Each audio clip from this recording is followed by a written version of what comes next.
దేవుడు స్తోత్రం. మహాదేవుడు మన ప్రభువైన యేసు క్రీస్తు పేరట మీ అందరికీ నా ప్రత్యేక వందనాలు తెలియజేసుకుంటున్నాను. ప్రియా సహోదరి సహోదరులారా, పరిశుద్ధాత్మ ద్వారా కలిగే మేలులు, ఉపకారాలు, ఆశీర్వాదాలలో కృపావరములు కూడా ఉన్నాయి. ప్రియులారా, ఈ కృపావరములు పరిశుద్ధాత్మ దేవుడే ప్రతి ఒక్కరికి పంచి ఇస్తాడని లేఖనము సెలవిస్తుంది.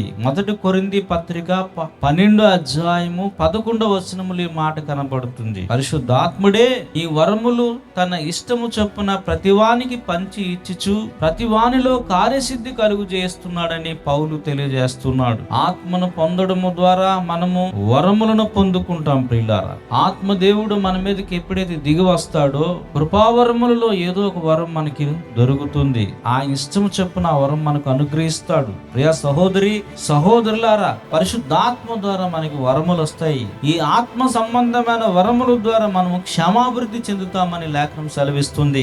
1 కొరింథీ పత్రిక 14వ అధ్యాయం 12వ వచనములో, మీరు ఆత్మ సంబంధమైన వరముల విషయమే ఆసక్తి గలవారు గనుక సంఘము క్షమాభివృద్ధి చెందుటకు వాటి కొరకు మీరు ప్రయత్నించండి అన్నాడు. పరిశుద్ధాత్మ ద్వారా మనకి వరములు కలిగితే ఆ వరముల ద్వారా మనము క్షమాభివృద్ధి చెందుతాం. ప్రియులారా, క్షమాభివృద్ధి పొందడం అంటే కట్టబడము. అపోస్తల కార్యాలు 9వ అధ్యాయం 31వ వచనం ప్రకారంగా యూదియా, సమరియా, గలిలయ దేశం అంతటా సంఘము క్షమాభివృద్ధి చెందుతుందని రాయబడింది. క్షమాభివృద్ధి చెందడం అంటే ఫుట్ నోట్లో రాయబడింది కట్టబడుట. సంఘము కట్టబడుతుంది. మనము ఆత్మ వరములు పొందడము ద్వారా ఆత్మ సంబంధమైన మందిరములా కట్టబడతాము. దేవుని ఇంటి వలె కట్టబడతామని లేఖనం సెలవిస్తుంది. దేవుని ఇంటి వల్ల మనం కట్టబడాలంటే, ఆత్మ సంబంధమైన మందిరంగా మనం కట్టబడాలంటే మనకు వరములు కావాలి, ఈవులు అవసరం. ఈ వరములు ఇచ్చిన వాడు పరిశుద్ధాత్మ దేవుడు. పరిశుద్ధాత్మను మనం పొందడము ద్వారా ఆయన తన ఇష్టము చొప్పున మనకు వరమును అనుగ్రహిస్తాడు. ఈ వరములలో కల్లా శ్రేష్టమైన వరము వివేచన వరము. ఈ కడవరి దినములలో వివేచన వరమును బట్టి పరిశుద్ధాత్మను మనం పొందితే నిజంగా మనం ధన్యులమవుతాం. ప్రియులారా, ఈ వరము కొరకు మనం ప్రార్థన చేసి అడగాలి. అప్పుడు ఆత్మదేవుడు మనకి వివేచన అనే వరం ఇస్తాడు. ఈ వరములు దేవుడి వల్ల కలిగినవి. దేవుడిచ్చిన వరములు సార్వత్రిక సంఘములు ఉన్నాయి. అలాగే నకిలీ వరములు కూడా ఉన్నాయి. ఈ నకిలీ వరములు సాతాను ద్వారా కలిగినవి. సాతాను సంఘాన్ని భ్రష్టు పట్టించాలని, సాతాను సంఘాన్ని వినాశనము చేయాలని ఉద్దేశముతో నకిలీ వరములు కూడా ప్రవేశపెట్టాడు. ఒరిజినల్ నోట్లతో పాటు నకిలీ నోట్లు కూడా వచ్చినట్లుగా ఒరిజినల్ వరములు దేవుడు ఆత్మ ద్వారా ఇస్తే నకిలీ వరములు సాతాను ద్వారా వస్తున్నాయి సంఘములోకి. కనుక విశ్వాసులు వివేచన అనే వరాన్ని పొందినప్పుడు ఏది నకిలీ వరమో, ఏది దేవుని వలన కలిగిన నిజమైన వరాలు మనకు తెలుస్తాయి. ప్రియులారా, ఎవరు దుర్బోధకులు, ఎవరు సత్యబోధకులు అనే విషయం మనకు తెలుస్తుంది. ఎవరు ఆత్మ సంబంధులు, ఎవరు శరీర సంబంధులు అనే విషయాలు కూడా మనకు తెలుస్తుంది. ఈ వివేచన అనే వరము ఎవరిస్తారంటే పరిశుద్ధాత్మ దేవుడు. అందువల్ల పరిశుద్ధాత్మను గోరుమా వేడుమా అని బేతాళు జాను గారు పాట రాశారు. ప్రియులారా, పరిశుద్ధాత్మను గోరాలి, పరిశుద్ధాత్మ కొరకు ప్రార్థన చేయాలి. అప్పుడు ఆయన మన మీదకి దిగి వస్తాడు. ఆ దిగి రావడం వల్ల మనకి కృపావరములు వస్తాయి. ఈ కృపావరములో మేలైనది శ్రేష్టమైన వివేచన అనే వరము కూడా మనకి కలుగుతుంది.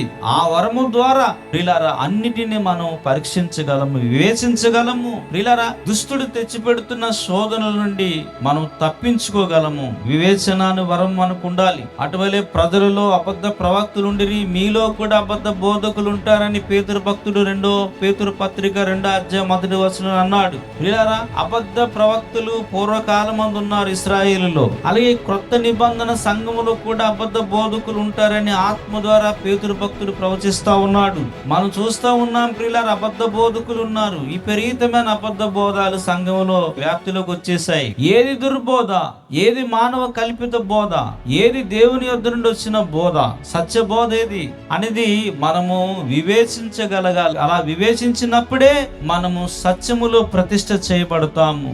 సత్యము మళ్ళీ స్వతంత్రులుగా చేస్తుంది. లేకపోతే మనము మోసపరిచే ఆత్మల యందు, దయ్యాల బోధ యందు లక్ష్యం ఉంచి విశ్వాస భ్రష్టులం అవుతామని ఆత్మ తేటగా చెప్పుచున్నాడు. కాబట్టి కడవరి దినాలలో పరిశుద్ధాత్మను పొందాలి. పరిశుద్ధాత్మ ద్వారా వివేచన వరము కలిగి ఉండాలి. ఏంటి ఈ వరములు దేవుడే ఇస్తాడు, అనగా ఆత్మ దేవుడు దేవుడే ఇస్తాడు. ఆయన ఇష్టం చొప్పున మనకి ఇస్తాడు. మనం ప్రార్థన చేయగలని వివేచన వరం మనకి ఇస్తాడు. పరిశుద్ధాత్మను పొందినప్పుడే ఈ వరములు వస్తాయి. మేడగదిలో 120 మంది మీదకి పరిశుద్ధాత్మ దేవుడు అగ్ని జ్వాలల వంటి నాలుగులుగా విభాగించబడి వాళ్ళ మీద రాలగా వారందరికీ వాక్శక్తి కలిగి అన్య భాషలతో మాట్లాడినట్లుగా లేఖనం మనం చూస్తున్నాం.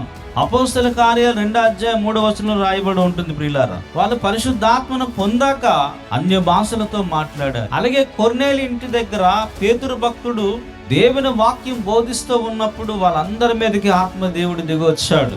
అక్కడ ఉన్న వాళ్ళందరూ కూడా అన్ని జనులు, వాళ్ళందరి మీదకి ఆత్మదేవుడు ఎప్పుడైతే దిగి వచ్చాడో అప్పుడు వాళ్ళందరూ భాషలతో మాట్లాడుతూ ప్రవచిస్తూ ఉన్నారు. ప్రియులారా, పరిశుద్ధాత్మను పొందినప్పుడు మనకి వరములు ఆయన అనుగ్రహిస్తాడు.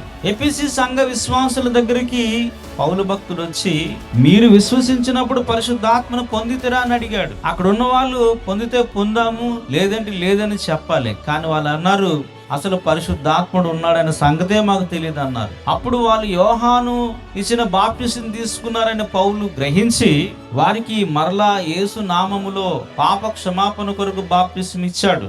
ఆ తర్వాత పౌలు వారి మీద చేతులు ఉంచగా వారందరూ భాషలతో మాట్లాడుతూ ప్రవచిస్తూ వచ్చారని అపోస్తల కార్యాలు 19:6 మనకు కనబడుతుంది.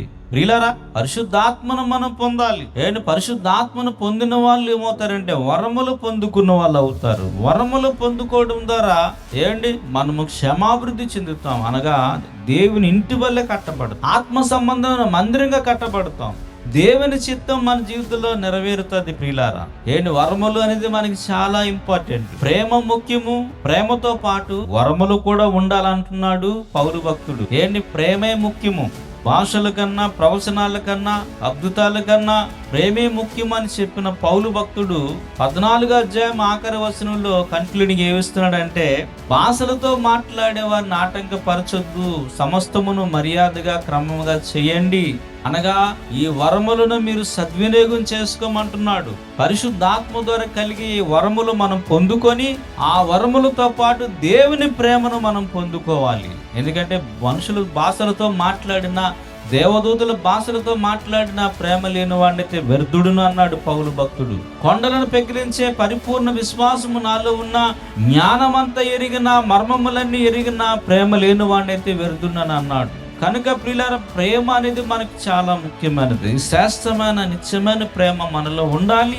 ఆ ప్రేమతో పాటు ఈ వరములు కూడా మనలో ఉండాలి. అలా వరములు కలిగిన వాళ్ళందరూ కూడా ఇంటి వలె, దేవుని మందిరం వలె కట్టబడతారని లేఖనం సెలవిస్తుంది. కనుక పరిశుద్ధాత్మ దేవుడు మనకి విభజించి ఇచ్చిన, తన ఇష్ట ప్రకారం ఇచ్చిన వరములను మనం పొందుకుందాం. ముందు ఆయనను పొందుకుంటే వరములు మనకు వస్తాయి. పరిశుద్ధాత్మను పొందకుండే వరములు రావు. ఎవరైతే పరిశుద్ధాత్మతో నింపబడతారో, అభిషేకించబడతారో వారికి మాత్రమే ఆత్మదేవుడు వరములు ఇచ్చినట్లుగా మనం లేఖనాలను చూస్తున్నాం. కొర్నేలి ఇంటి వారి మీదకి పరిశుద్ధాత్ముడు వచ్చాక వాళ్ళు భాషలు మాట్లాడుతూ ప్రవచించారు. అలాగే ఎఫెసీ సంఘ విశ్వాసుల మీదకి పరిశుద్ధాత్ముడు వచ్చాకే వారు భాషలు మాట్లాడుతూ ప్రవచిస్తూ వచ్చారు. మేడగదిలో కూడా పరిశుద్ధాత్ముడు వారి మీదకి వచ్చాకే వారు అన్య భాషలతో మాట్లాడి సువార్త ప్రకటించారు. కనుక అంచె దినాల్లో, కడవరి దినాల్లో వరములు లేవు అని అనేకులు చెప్తూ ఉన్నారు ప్రియులారా. కానీ వరములు ఉన్నాయి. ఈ వరములు ఇప్పుడు కూడా పనిచేస్తున్నాయి. ఈ వరముల ద్వారా విశ్వాసులు క్షేమాభివృద్ధి చెందుతారు. సంఘము క్షేమాభివృద్ధి చెందుతుంది. అందుకే ఆత్మదేవుడి వరములు మనకి పనిచేస్తూ ఉన్నాడు అందరికీ. అయితే అందులో వివేచన అనే వరము చాలా ప్రాముఖ్యమైనది. ఈ వివేచన అనే వరము మనం అందరము ఆత్మ ద్వారా పొందుకుందాం. ప్రియులారా, అన్నిటిని వివేచిద్దాం. ఉత్తమమైన వాటిని, మేలైన వాటిని చేపడదాం. అటువంటి కృప దేవుడు మనందరికీ అనుగ్రహించును గాక. కొద్ది మాటలు దేవుడు మన వెనుకడిలో దీవించి ఆశీర్వదించును గాక. ఆమేన్.